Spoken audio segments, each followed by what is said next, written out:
સ્વાગત છે exam today પર 3 મે 2026ના રિલેટિવ કરંટ અફેર્સની ડિસ્કશનના વિડીયોમાં આપણે કરવાના છે. તો છેલ્લે સુધી વિડીયો સાથે બની રહેજો. કરંટ અફેર્સ ઇમ્પોર્ટન્ટ ટોપિક છે, દરેક એક્ઝામમાં પ્રશ્ન પૂછવામાં આવે છે. ટોપિક પર આવીએ. ક્વેશ્ચન નંબર 1 છે, હાલમાં આંતરરાષ્ટ્રીય મજદૂર દિવસ ક્યારે ઉજવવામાં આવ્યો? તો પ્રશ્ન છે મિત્રો, આંતરરાષ્ટ્રીય મજદૂર દિવસ ક્યારે ઉજવવામાં આવ્યો? રાઈટ આન્સર છે એમાં 1 મેના રોજ. મે મહિનાને મુખ્યત્વે આંતરરાષ્ટ્રીય મજૂર દિવસ અથવા મે દિવસ તરીકે ઉજવવામાં આવે છે, જે વિશ્વભરના કામદારોના સંઘર્ષો, યોગદાન અને અધિકારોને સમર્પિત છે. આ દિવસની શરૂઆત 1 મે 1886ના રોજ સંયુક્ત રાષ્ટ્રના 8 કલાકના કાર્યકારી દિવસની માંગણી સાથે થઈ હતી.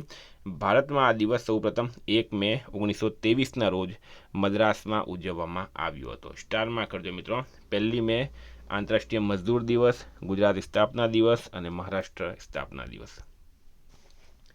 હાલમાં કયા રાજ્યને દેશનું પ્રથમ પેપરલેસ ન્યાયતંત્ર રાજ્ય જાહેર કરવામાં આવ્યું?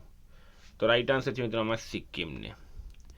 1 મે 2026ના રોજ ભારતના મુખ્ય ન્યાયાધીશ જસ્ટિસ સૂર્યકાંતે સિક્કિમને ભારતનું પ્રથમ સંપૂર્ણપણે પેપરલેસ ન્યાયતંત્ર રાજ્ય જાહેર કર્યું.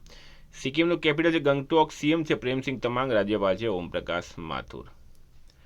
હાલમાં ભારતના 57મા આંતરરાષ્ટ્રીય ફિલ્મ મહોત્સવ માટે ફેસ્ટિવલ ડાયરેક્ટર તરીકે કોની નિમણૂક કરવામાં આવી છે?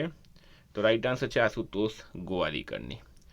મિત્રો વાત કરીએ તો મહોત્સવ 57મો છે, IFFI ગોવા પણજી. બરાબર. ફેસ્ટિવલ ડાયરેક્ટર છે મિત્રો આશુતોષ ગોવારીકર. એટલે કે આનું આયોજન પણજી ગોવા ખાતે થશે અને સંસ્કરણ છે 57મો. ગુજરાત ચીકુ ઉત્પાદનમાં દેશમાં કેટલામાં ક્રમે છે? તો હાલમાં 1 અને 2 મેના રોજ સુરત ખાતે યોજાનાર VGRS દક્ષિણ ગુજરાતની બાગાયતી સિદ્ધિઓને આપશે વૈશ્વિક મંચ. ગુજરાત ચીકુ ઉત્પાદનમાં દેશનું બીજા ક્રમનું સૌથી મોટું ચીકુ ઉત્પાદક રાજ્ય છે. વર્ષ 2024-25માં રાજ્યમાં 25,000 હેક્ટરથી વધુ વિસ્તારમાં ચીકુની ખેતી થઈ અને કુલ ઉત્પાદન 2.40 લાખ મેટ્રિક ટનથી વધુ નોંધાયું છે. તો રાઈટ આન્સર છે આમાં બીજા નંબર. પ્રથમ પર છે કર્ણાટકા. વિદ્યાર્થી મિત્રો, આવનારી તમામ પરીક્ષાઓ માટે એક્ઝામ ટુડેનું લેટેસ્ટ 1 વર્ષનું કરંટ અફેર્સ, જેમાં Olympic, Paralympic, covid, IPL, GI tag, બદલાયા નામ, વર્તમાન પદાધિકારી, પુસ્તક લેખક, company CEO, brand ambassador, award GK, sport GK, G20 summit, T20 world cup, હિપા world cup, election GK, Ayodhya GK, budget, champions trophy, IPL, Padma awards આવી રીતના ટોપિક વાઇઝ કરંટ અફેર્સની PDF, છેલ્લા 1 વર્ષની લેટેસ્ટ મંથલી કરંટ અફેર્સની PDF, 10,000થી વધારે પ્રશ્નો, ઇન્ડિયા ગુજરાત ઇન્ટરનેશનલ લેવલનું પૂરું કરંટ અફેર. તો PDF માટે ખાલી 300 રૂપિયા પેમેન્ટ કરી સ્ક્રીનશોટ મોકલી આપો. પૂરા 1 વર્ષનું કરંટ અફેર્સનું PDF એમાં આવી જશે. એક પણ પ્રશ્ન બહાર જશે નહીં. અત્યારની PSIમાં પણ 100% કરંટ અફેર આપણું પૂછાયું છે. હાલમાં કોણે 9 કલાક અને 50 મિનિટમાં પાક જલડમરૂ મધ્યને તરીને પાર કર્યું? તો ઈશાંક સિંઘ રાઈટ આન્સર છે. ઝારખંડના રાંચીના રહેવાસી 7 વર્ષીય તરવૈયા ઈશાંક સિંઘે શ્રીલંકાના તલ્લાઈ મન્નારથી ભારતના ધનુષકોડી સુધીનું લગભગ 29-30 કિલોમીટર લાંબુ પાલ્ક સ્ટ્રેટનું અંતર માત્ર 9 કલાક અને 50 મિનિટમાં પાર કર્યું. હાલમાં કયા શહેર પોલીસે નમ્મા 112 ઇમરજન્સી હેલ્પલાઇનમાં ભારતની પ્રથમ AI સંચાલિત બહુભાષી સુવિધા શરૂ કરી? રાઈટ આન્સર છે મિત્રો બેંગલુરુ. બેંગલુરુ સિટી પોલીસે નમ્મા 112 ઇમરજન્સી હેલ્પલાઇનમાં AI આધારિત બહુભાષી સુવિધા શરૂ કરી. આ ભારતની પ્રથમ એવી વ્યવસ્થા છે જે 10થી વધુ ભાષાઓમાં મદદ પૂરી પાડી શકે છે. હાલમાં 1 મે 2026ના રોજ કયા રાજ્યનો 66મો સ્થાપના દિવસ ઉજવવામાં આવ્યો?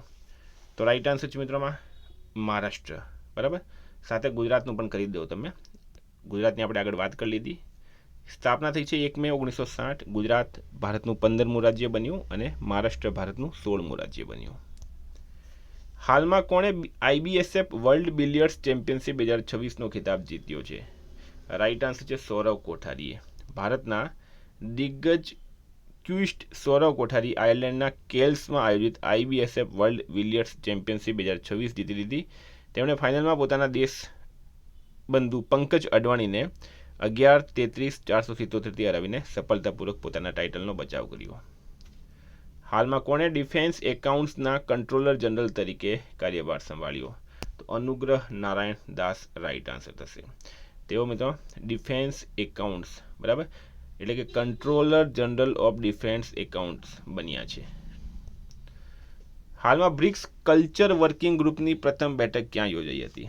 તો મિત્રો એ યોજાઈ છે ન્યૂ દિલ્હી ખાતે. બરાબર. BRICS Brazil, Russia, India, China, South Africa. હવે આ તો છે મિત્રો કરંટ મેમ્બર્સ. બરાબર. Brazil, Russia, India, China, South Africa. New મેમ્બર્સની વાત કરીએ બ્રિક્સમાં તો Argentina, Egypt, Ethiopia, Iran, Saudi Arabia અને છેલ્લે યુએઈ જોડાયું છે. હાલમાં આવેલ સિપ્રીની રિપોર્ટ મુજબ વૈશ્વિક સૈન્ય ખર્ચમાં ભારત કયા સ્થાને છે?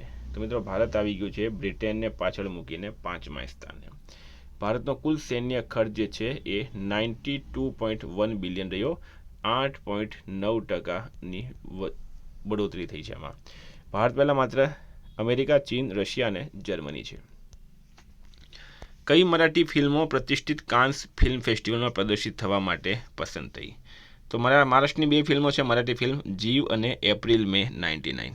79મો કાન્સ ફિલ્મ ફેસ્ટિવલ એક પ્રીમિયર ગ્લોબલ સિનેમા ઇવેન્ટ 12 થી 23 મે 2026 દરમિયાન ફ્રાન્સના કાન્સ શહેરમાં યોજાશે. એમાં 2 મરાઠી ફિલ્મો છે, એક છે જીવ, બીજી છે એપ્રિલ મે 99. 13 છે કયા દેશે 2031 to 2035 માટે UNFCCCને નવા આબોહવા લક્ષ્યો રજૂ કર્યા? તો રાઈટ આન્સર છે મિત્રો આપણા દેશ ભારતે કર્યા છે. બરાબર, આપણા દેશ ભારતે કર્યા છે. ભારતે United Nations framework convention on climate change ને 2031 થી 2035ના સમયગાળા માટે તેના નવા અને વધુ મહત્વાકાંક્ષી આબોહવા લક્ષ્યો સત્તાવાર રીતે રજૂ કર્યા.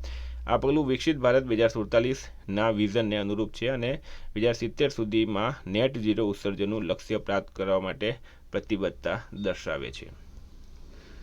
હાલમાં વિશ્વનો પ્રથમ પરમાણુ કચરો સંગ્રહ ક્યાં શરૂ થશે? તો ફિનલેન્ડ રાઈટ આન્સર છે.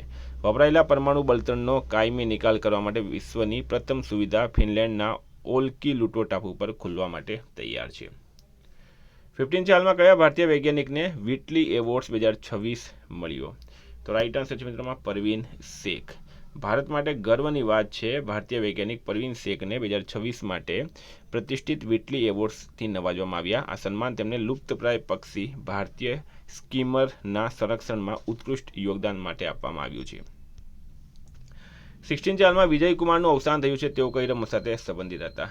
તો મિત્રો ગોલ્ફના ભારતના ભૂતપૂર્વ ખેલાડી વિજય કુમારનું હાલમાં નિધન થયું છે. બરાબર, forever a part of Indian golf history. તો મિત્રો આ હતા કરંટ અફેર્સના પ્રશ્નો. વાત કરીએ રિવિઝનની. તો વિદ્યાર્થી મિત્રો 2 મે 2026 આપણે આવીએ છીએ રિવિઝન પર. હાલમાં આયુષ્માન ભારત દિવસ ક્યારે ઉજવવામાં આવ્યો? 30 એપ્રિલે. કયા રાજ્યના મુખ્યમંત્રી ઈ શ્રમ સાથી એપ લોન્ચ કરી? છત્તીસગઢ. હાલમાં વાઇબ્રન્ટ ગુજરાત રિજનલ કોન્ફરન્સ દક્ષિણ ગુજરાતનું આયોજન ક્યાં કરાયું? સુરત ખાતે. ભારત અને કયા દેશ વચ્ચે દ્વિપક્ષીય ડાઇવિંગ કવાયત INSLN ડાઇવેક્સ 2026ની 4th આવૃત્તિ યોજાઈ? શ્રીલંકા. કયા દેશની શેન્ઝેન યુનિવર્સિટીએ ડાયરેક્ટ કોલ ફ્યુઅલ સેલ વિકસાવ્યા? ચીન. ભારતે એન્ટીશિપ મિસાઇલ NSM-SRનું સફળ પરીક્ષણ કર્યું છે? ઓડિશા ખાતે.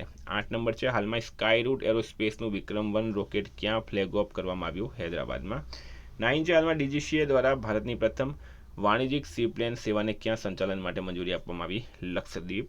હાલમાં રાષ્ટ્રીય સાયબર સુરક્ષા પરિષદ સંવાદ 2026 ક્યાં આયોજિત કરવામાં આવી? ગોવા ખાતે. ચર્ચામાં રહેલ હોર્મુઝની સામુદ્ર ધુની કયા 2 જળાશયોને જોડે છે? પર્શિયન અને ઓમાનનો ગલ્ફ. 12 છે હાલમાં ચર્ચામાં રહેલી ગેલેથિયા ખાડી ક્યાં આવેલી છે? ગ્રેટ નિકોબાર ખાતે.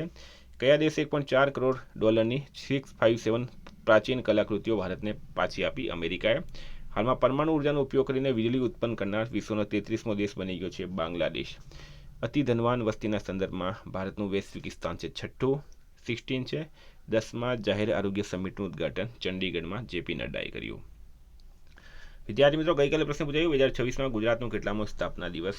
66મો. આજનો પ્રશ્ન છે કયા રાજ્યના મંત્રીમંડળે EI નીતિ 2026ને મંજૂરી આપી? એનો જવાબ તમારે કમેન્ટ બોક્સમાં જણાવવાનો. વિદ્યાર્થી મિત્રો વોટ્સએપ ટેલિગ્રામની લિંક ડિસ્ક્રિપ્શનમાં છે. PDF માટે 9510411961 પર કોન્ટેક્ટ કરો. Thank you. ફરી મળશું. જય હિન્દ, જય ભારત.